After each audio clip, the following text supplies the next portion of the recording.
Bonjour, aujourd'hui mon histoire s'intitule « Le costume du dimanche ».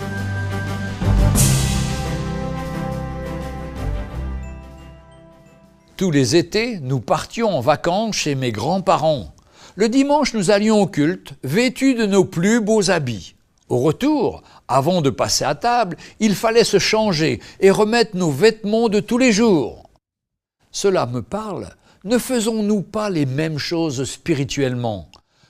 Le dimanche, nous portons le costume du dimanche. Nous mettons notre masque du dimanche, notre sourire du dimanche. Pendant la louange, nous fermons nos yeux d'un air très inspiré.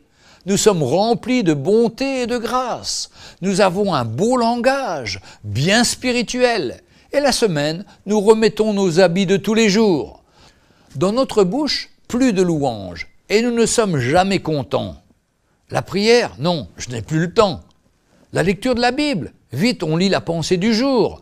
Dans la manne du matin, des chants de louanges, dans la voiture. Nous préférons écouter les nouvelles qui sont souvent bien déprimantes. Ainsi, nous commençons la journée accablés. Où est-il le chrétien qui veut honorer son Dieu?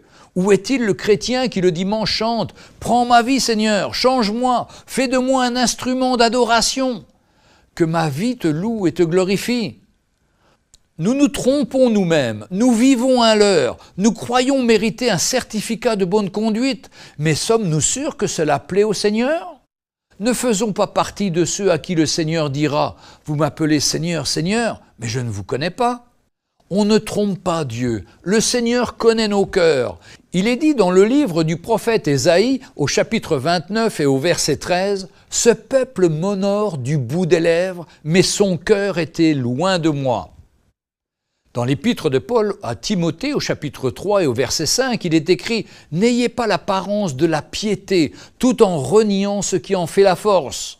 Dans le psaume 51, au verset 17, le Seigneur prend plaisir à un cœur contrit et à un esprit brisé qui tous les jours, à chaque instant, dépend de son Dieu. Et encore, dans le livre de Tite, au chapitre 1, verset 16, « Ne soyons pas de ceux qui prétendent connaître Dieu, mais qui le renient par leurs œuvres. » Voici un engagement pour aujourd'hui. Gardons tous les jours nos habits du dimanche, sans hypocrisie, mais avec humilité. Nous sommes dans le monde, mais pas du monde. Que le contact avec le monde ne vienne pas salir notre robe de justice.